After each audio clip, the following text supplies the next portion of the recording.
All right, howdy everyone. Today I am at EBMUD, the East Bay Municipal Utilities District, with Jennifer.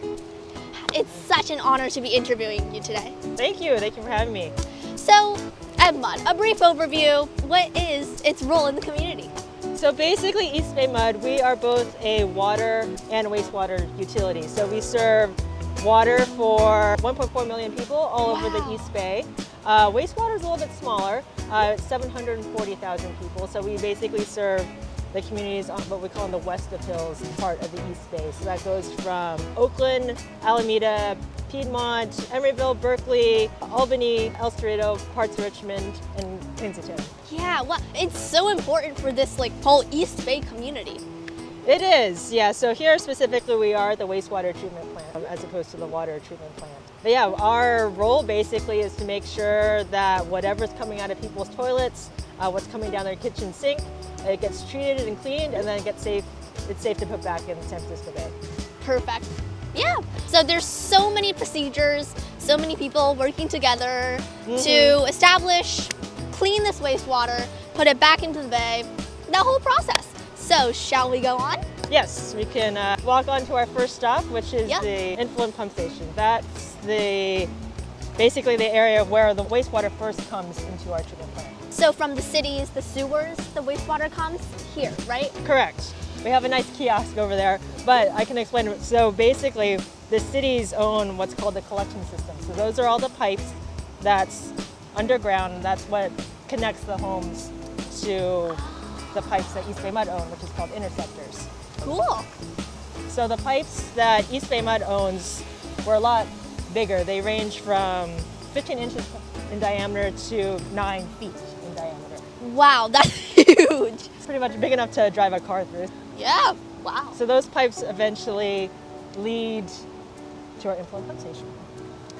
Perfect. To kind of give a breakdown of the wastewater treatment process, we have what's called preliminary treatment, primary treatment, secondary treatment, and then disinfection.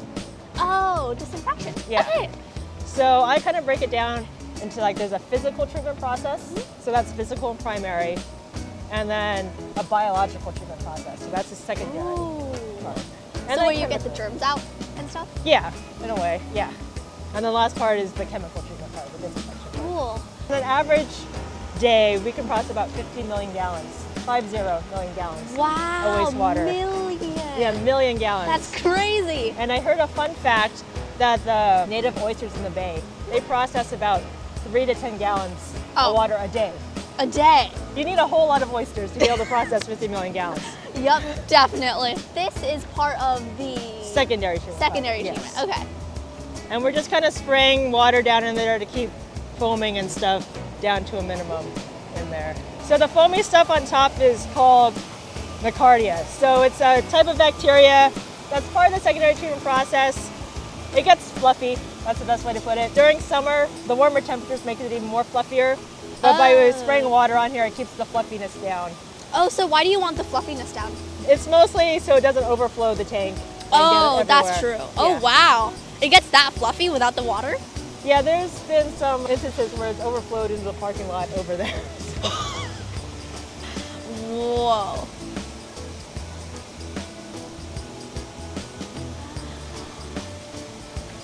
See, just popping. Yeah. So we just walked past the secondary treatment kind of part of it? So this is also part of the secondary treatment process too. This is one of our clarifiers here. Ooh. We do occasionally get, especially during winter, some birds hanging out. So is the water safe for the birds to drink? Yeah, it's not 100% clean, I guess, at this point, because it's still going through the treatment process, but it's fairly clean. We'll get closer to the clarifiers later on. You can see kind of how clean the water is when it's coming off the top. Definitely cleaner than the sludge over there. Exactly. We're getting close to the influent pump station now. Cool. So it doesn't look like much from the outside, but inside there's definitely a lot of stuff going on. I can hear the machinery whirring already. We'll walk over to this front door over here. All right, the influent pumping station. Yes, so this was one of the first originals constructed here at the treatment plant. The plant started operation in 1951. Going back, so when wastewater comes into our treatment plant, it's basically 30 feet underground. So that's like 3 Whoa. stories. Wow. Pretty deep. So basically that water now has to come up Yep. that height. And we like our water to flow through gravity through the rest of the plant so we don't have to have pumps and more machinery, or kind of minimize the amount of machinery. Yep. we Sensible. have. Yeah, so inside the influent pumping station we have 5 large pumps that basically lift that wastewater up 30 feet, and then it just flows through gravity. And also in the influent pumping station we have a variety of screens that basically help filter the wastewater. So I guess the water going through the pumps doesn't get damaged by random debris that comes out, whether it's like ropes or jerry cans, wheelbarrows. There's a lot of surprising stuff. Wheelbarrows. There's a lot of surprising stuff that comes through our interceptor that we don't really have an idea sometimes how it gets in there. Wow. So we have what's called core screens, which look like giant bars in the water, like spaced apart like 6-inch gaps in between. Okay. And then it goes to the pumps, and then after that we have the fine screens. And that's where we catch a lot of the wipes and rags that people flush down the drain or flush down the toilet that we don't really want them to get in there just because they get caught up in everything. So it's one of those messages we always like to say, like, even though it says it's flushable, don't put it down the toilet, put it in the garbage can instead of the toilet. Toilet is not a garbage can. Yeah, there's a garbage can for a reason. Yeah. So we try to encourage people to use the 3 Ps, which is called just only flush pee, poop, and toilet paper. Anything or any other sort of bodily fluids, if it's vomit or whatever, that's fine too. I always get that question. Oh, really? From kids. Okay. And then we can walk through the influent pump station. I do need to check in with the operators in there just to make sure everything's okay for us to go through. And then, we can check out the pumps and we'll check out the fine screens. Perfect. Come on in. So here's the 5 large pumps that we have. Yeah. Number 1 through 5 this way. So where does it pump it to? So basically, it pumps from this direction that way. So these are the pumps that pump it out, Exactly, right? exactly. And then this is our ops center. Some of our operators who work in IPS, this is where they sit, their control room. So it pumps the water up, but so it pumps it to the next station? Yes, it pumps it through the rest of the treatment plant process. Okay, cool. So we'll walk through that next. We'll cut out through this door. Wow, perfect. They still have it here.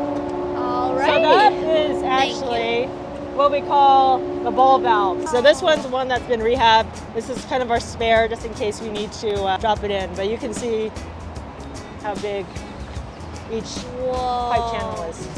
So these are the ones that go underground? This is a ball valve. So this is actually an exact replica of it. 5 replicas of it are inside the pumping station. Oh, okay, okay. Cool. Oh, wow. But yeah, this diameter is actually smaller than what's underground. But Oh, some of our largest pipes. so are there like filtering systems inside? Or just No. like as So the water goes out? This is just a plain valve that just opens and closes the channel. So if we need to stop flow, if we need to work on a pump, they'll turn one of these valves just to stop the flow so they can take a pump out of service. Yeah. Cool. Oh, actually another fun features you might want to look at. This is actually where we do our regulatory compliance sampling. So basically, we have to test the wastewater before, or as it comes into the plant. So this is what they call a 24-hour composite sampler. So every hour, they take a sample of the wastewater. And then at noon, the operators usually change out the samples and they put in a new set of pipes or jars. So what are the samples for? Just to see what different, let's see, you can hear the sound of it. Oh, it's taking a sample? Yeah. Oh, wow. It basically fills up a jar, but basically it's kind of telling you this is what's coming into the plant. So this is the pH, this is the temperature, and then they also take another sample when the water leaves the plant, or leaves before it just gets discharged in the bay. So they can kind of compare what's coming in and what's coming out. So cool. Yeah. Wow, okay. When COVID was in process, they did a lot of wastewater sewer sampling because they could trace if there was remnants of COVID in the wastewater. Wow, So, that's crazy. Yeah, so we had inspectors who were pulling out wastewater samples and providing it to the Department of Health. They could test if there was traces amount of DNA of the COVID virus in there. So they could use it to measure how many COVID cases were in our sewer watershed, I guess, in our surface area. Whoa, that's really important though, because like the water goes into the bay and then, it recycles. Yeah, and well, then, I will say COVID, the virus itself actually dies pretty easily in wastewater. Oh, But it was a way to track out the number of cases that was in our service area. that's where the numbers came from. Exactly. Wow. Much more than wastewater. Yeah, exactly. Okay, so we'll go up these stairs here and you can check out the fine screens. It'll be a little bit noisy in there. I will lead the way.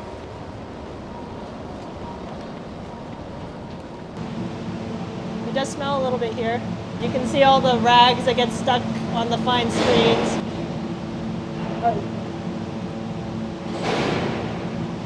So we have two types of fine screens. Yeah, this one's running. So basically it's giant bars in the water, and this one's a rake type of screen, so it basically rakes up everything and pulls on the screen, and this dumps it on the conveyor belt on the back side. Wow. So are there always like a lot, just in case one malfunctions, the other 2 or 3 can still go? Yeah, we have a lot of redundancy. So typically when we have, during summer flows, we only need to run one pump and one, what we call a train. So there's a pump, or 2 bar screens, and 1 core screen, 1 bar screen. So it's raking stuff up right now? Yeah, so as it comes up, you might be able to see stuff coming up as it goes. It's still going. Were there any like unexpected things that were raked up? They find all kinds of stuff. I've seen like action figures or random credit cards, money. Credit cards in the sewer. Well, if you think of someone sits on the toilet and they have it in their pocket and it falls out of the pocket. True. Oh, and then it dumps it? It dumps it in the back, and we can walk on the back side. You can check out the conveyor belt as it brings it forward. And then where do you like the dump things go? It goes, follows the conveyor belt, and then we have a giant dumpster on that side, and then it just goes straight to the landfill. Cool, perfect. Yeah, with all the wipes though, it all just goes, it's a lot more stuff that we're pulling out. And then, yeah, we can walk on the back side and you can check out the conveyor belt. So this is another one doing its work, raking stuff up. Yes, exactly. So they have 2 bar screens running, or 2 screens running right now. Whoa, that's a lot of rags. You can see like the little flossers and Flossers. candy bars and all the other random stuff. The magic of machinery, they never stop. Yeah, exactly. So cool. We'll follow this next load down the conveyor belt. Yup. Let's see, what shall it bring? I want to see the credit card in action. For a while, there was a little pile of toys I think the operators were collecting that they pulled out of there. It's been years since I saw that little pile. Oh, whoa. I see a glove. Yeah, I see a glove. Whoa. Here, follow it down the conveyor belt. So about how much ton rag do they usually get per day? I don't know what the tonnage is, but I know they have to clear out the dumps. The dumpster gets dumped at least once a week. Oh. From all the ragging. The ragging. Yeah, it's probably mostly wipes. And you can keep going up the ramp too. Whoa. Yeah, a lot of stuff could go in a garbage can, but it goes down people's toilets instead. So cohesive. One leads to another, which leads to the landfill. Yeah. Whoa, the cobwebs. I like how it seems like an overwhelming process, but when you break it down, it's like actually pretty like cohesively rational. Exactly. It does seem, very daunting at first, and then just break it down very simply. All right, out into the sunlight once again. Yes, after the water leaves influent pump station, it comes out into this channel, and then it goes on to our aerated grit process. There's still some stuff in there that needs to get filtered out. But there's no wheelbarrows, thank gosh. Exactly. Okay, we'll walk through this way. So these are our aerated grit tanks. We have 8 of them right now. This one's obviously in operation. Basically the way it works, it just sends bubbles up to get all the sand and grit out. So it's like small rocks, grit, coffee grounds, stuff that can kind of settle out really easily. I kind of think of it like waves on the shore. So as you see waves on the shore, eventually sand gets deposited and settles down. So that's kind of what this is. It's kind of like pushing it so eventually all that sand settles down. So once the sand settles down, where does the sand go? So then it goes underneath. I don't know if there's a tank that's open that we can see, but there's screws underneath that collects it, and then it sends it off to landfill. Oh, So everything else goes to a landfill and then the water just moves on in steady course? Exactly, exactly. Cool. So where in nature would this process most likely happen? Like where the sediment settles to the bottom? If you think about like when water just goes along a river or path, like normal sediment in a river or a creek, eventually the dirt and stuff settles down to the ground. So this is aerated grit. So basically they're blowing air, that's what this is, and that's pushing that stuff. And then we have what's called screws that go through and push all that stuff over the landfill. So was the preliminary treatment where the wastewater was gathered and then pumped up? Yeah, so preliminary treatment, that's the screening process. Oh, yeah. The filtration of the bigger stuff. Exactly. And then it goes to the primary where like the smaller grit is removed? Exactly. So yeah, we're now in primary treatment. Cool. I'm looking to see if we have an open tank open, but since there was some rains this past weekend, they might have had to put more tanks into operation, so there may not be one, but... Oh yeah, does rain, like the particles or the materials in rain have any like chemical reaction or impact on the wastewater being treated? It impacts us in the way in that we get additional flow to our treatment plant. Just because there's a lot of leaky sewers out there. And basically the groundwater filters through and goes into those leaky pipes. Oh, here we have one open tank. Ooh. So this is everything at the bottom that settles the sediment away? Yes, so those tubes, they blow the air in and the water kind of circles around. And then eventually when it settles down, it slopes down. See how that tank is sloped? Yeah. And then the sand and grit stuff, it will slide into that, what looks like a giant screw. That turns, and then it pushes it out to where it gets sent off to a landfill. Cool. So the bubbles are blown from those pipes? Yeah. And then that kind of pushes the water around where the sediment settles and like slides down? Yeah. And then just turned away? Yeah, exactly. Cool. Very efficient, very efficient. Yes. The next step after we go through the grit removal, next is primary sedimentation. So this is also another physical treatment process where we use gravity a lot to help us with the process. So basically, the heavier stuff sinks to the bottom. The lighter stuff, like gum or grease or whatever, floats to the top. I see. Now, I guess another thing we don't want people sending down the drain is what we call fog. So that's fats, oils, and grease. Oh. So if you cook like bacon or any heavy meats or whatever, you always get that grease or fat, oily buildup. Oh, there's birds. Yeah, so I kind of joke, you can kind of tell which tank is running by where the birds are.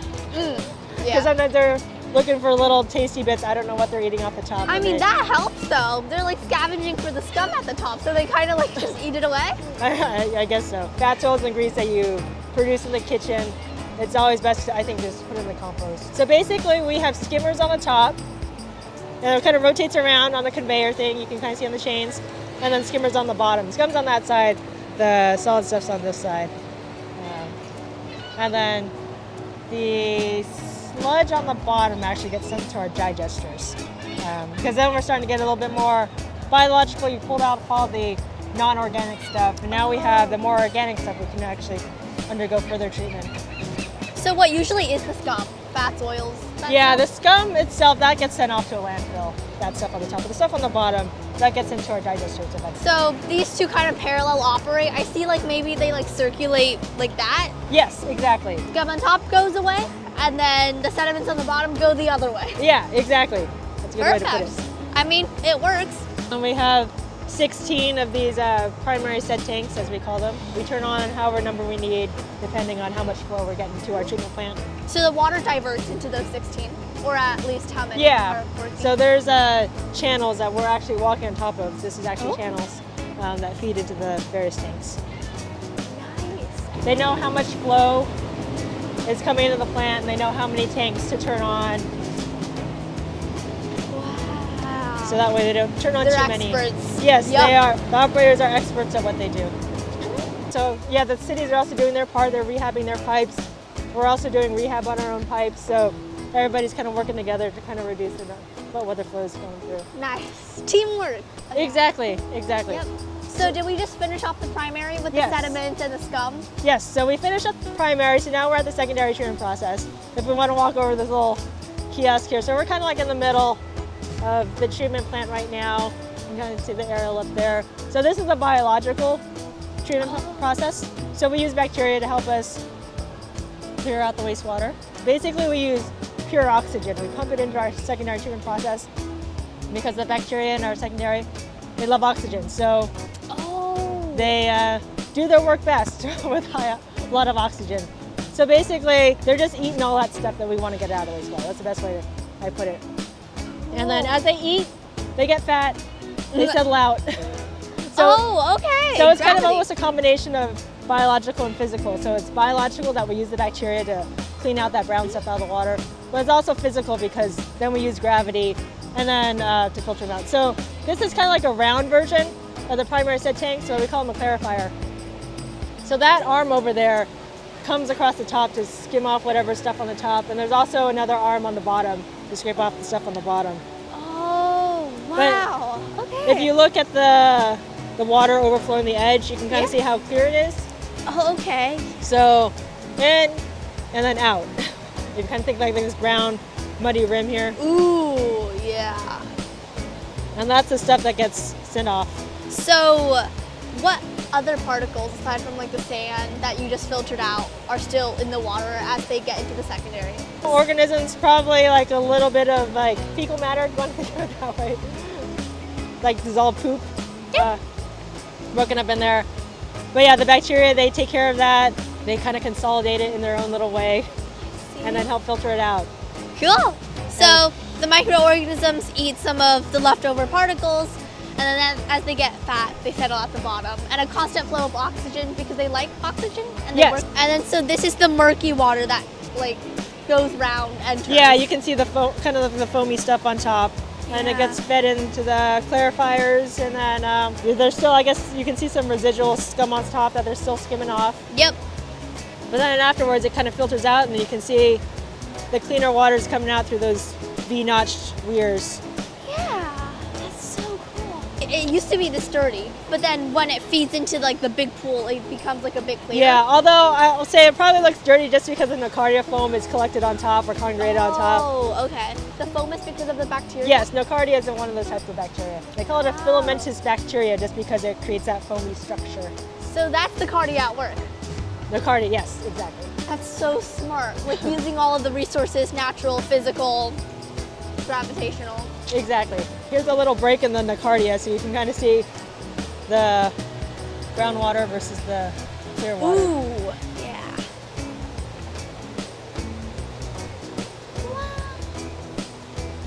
And this is more microorganisms at work? Yes. Wow.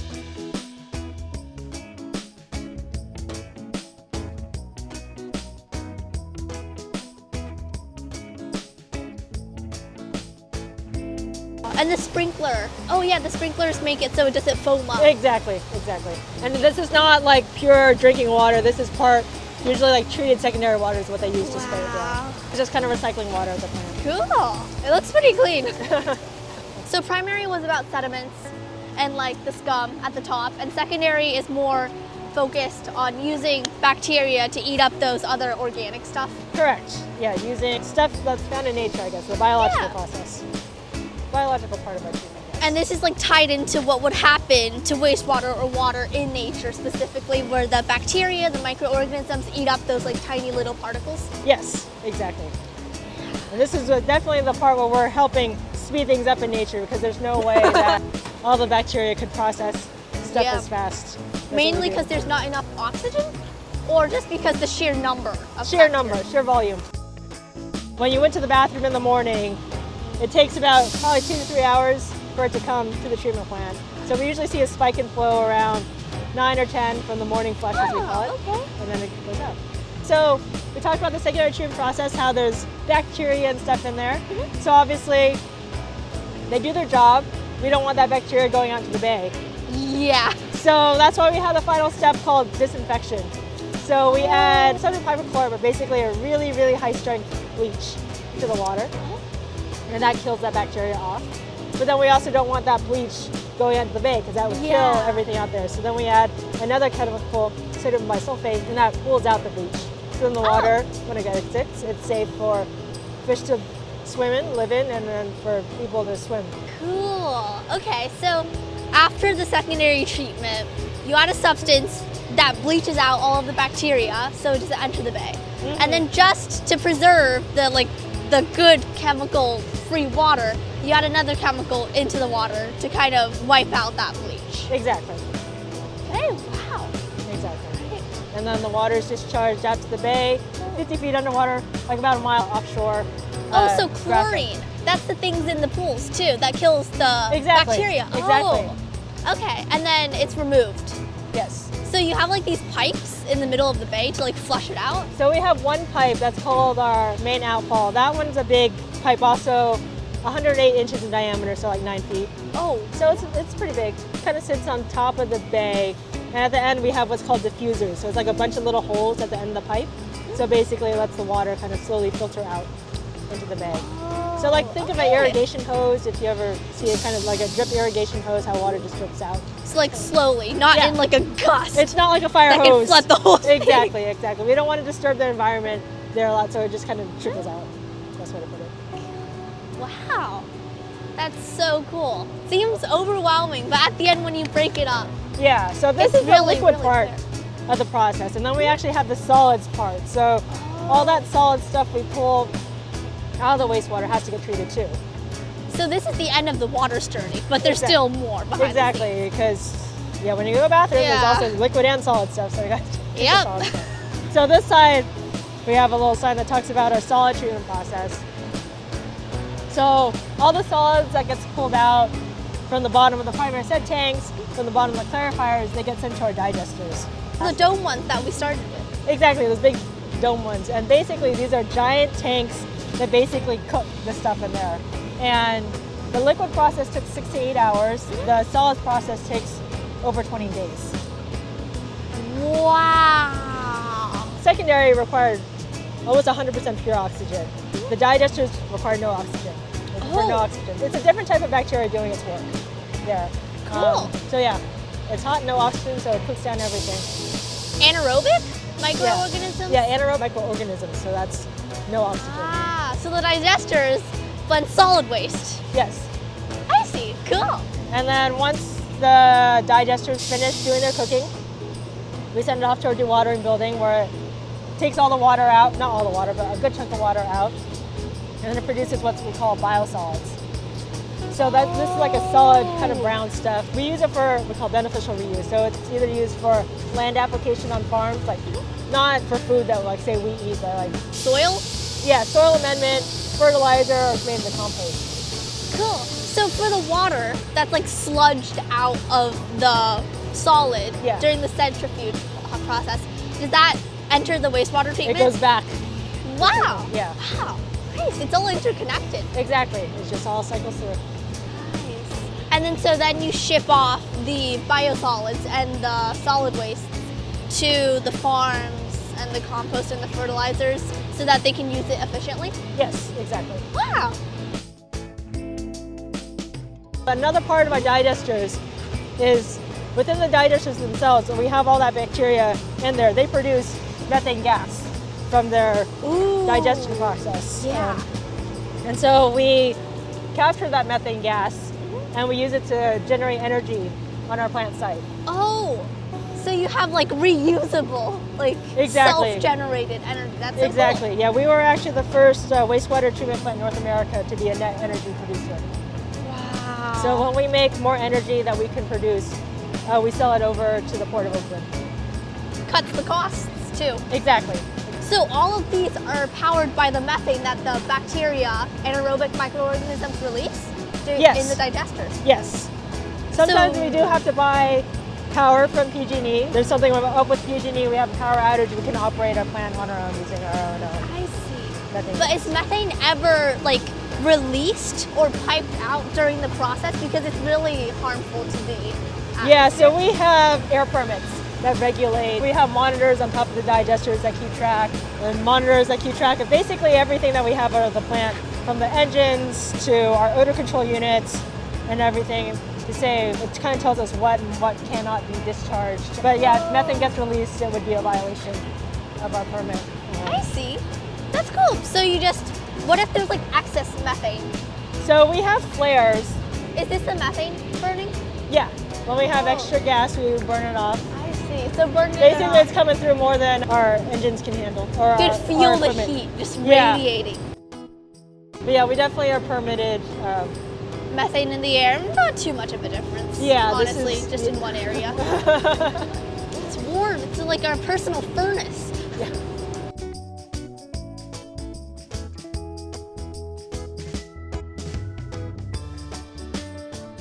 We actually built additional storage for our methane at the plant site. So these domes here are flexible gas storage, basically. So when we have a lot of methane, they're like balloons, basically. They'll inflate more. If we don't have as much, we'll deflate a little bit. Methane's collected off the digesters. It gets sent over to what we call our power generation station. And then that transfers it to all of the other mechanisms? Yeah, so in here we have 3 generation engines that basically burns the methane to generate energy. That big silver thing right there is our turbine, which was put in. Also, we use to generate energy as well. Yeah. So if there's not like enough methane, you guys use PG&E for the electrical energy costs? Yeah, exactly. Yeah, during summer, I think we're usually pretty good. During wet weather, when they have to have more pumps running and more machinery going to handle additional flows, and that's when they need a little bit of energy boost. Oh, makes sense. There's a lot of equipment here. Yeah, exactly. Okay. No water in here. Oh, so these are the, wow, that's deep. These are 40 feet deep tanks. Wow. So basically, if we get too much flow coming into our influent pump station that the treatment process can't handle, we'll send the flow here temporarily, kind of like as a holding basin. And then once that peak flow goes to the plant, then we'll send this back to the influent pump station for treatment. I see. So nothing really happens. This is just like the stalling unit, and Exactly. then it goes like there. Exactly. This is just like the parking lot for water until there's Yeah. room for it to go. Wow. That's a cool way of thinking about Yeah. it. We have a R2 program that we have at our treatment plant too. R2 stands for resource recovery. So way back when our treatment plant was built back in the 50s, there was a lot of industry canneries in Oakland. So everything in our plant was sized to handle all those canneries and stuff like that. Now a lot of that industry and canneries have left, and so we had extra space in our digesters. So we decided like, oh, okay, maybe we should try to find ways to utilize that space. Yeah. And so the resource recovery program was started. And basically what we do is we take waste from wineries or food processors, yogurt and dairy manufacturers, and basically send it to our digesters. They're basically delivering waste to us, their waste. And then when we put it in the digesters, the bugs in the digesters love it, all that stuff. More methane. Yeah, exactly. So they generate more methane. And then, yeah, then therefore we get more methane and we can produce more energy. Less PG&E. Exactly. And then we also get tip fees for the resource recovery program. So it's kind of like a win-win. So we get the trucking fees and then we also get more methane. That's great. So aside from providing for the community, you also get back from the community. Yeah. As in more methane, more power, more, you know, machines Exactly. are running. Exactly. And it's utilizing infrastructure we already have. basically. Yeah. So, That's great. And then they pay you tips. yeah, exactly. It's a win-win, as you said. Exactly. Yeah. So that's the treatment plant in a nutshell. Wow. That's great. East Bay Mud, we're here to be public servant, basically. We are here for environmental stewardship to make sure the bay stays clean. One of the basics, human function, basically eat, sleep, and poop. Yeah. Put it Very basically. bluntly, yes. Yes. And so, even if we weren't here, people would still be sending their waste into the bay. Yeah. So, with us being here, we're making sure that what people are sending out of their homes is safe to go back into the bay. That's great. Every drop of wastewater that gets flushed down the toilet or goes down the kitchen sink undergoes so many different processes, has the help of so many different people. So yeah, you're hidden heroes. Yeah. I mean, I don't think a lot of people think about what happens to their wastewater. They just think, Exactly. oh, there's pipes, right? And then like something happens. Yeah, you don't think about it when you flush a toilet. Yeah. But someone once told me, she asked her teenager, what would you rather live without? Not being able to flush your toilet or not having your cell phone? I would say flushing my toilet. Yeah, her daughter refused to answer that question. Oh, okay. But it's kind of one of those things, yeah, if you don't think about it, that means we're doing our job. Yeah, that's great. A round of applause. All right, thank you so much. Honor of me interviewing you. This is like a lot of acres of machinery and such. It is. Well, my mind is exploding. Thank you so much. Well, thank you for having me. High five? This is like a ritual. All right. Pleasure. Peace out.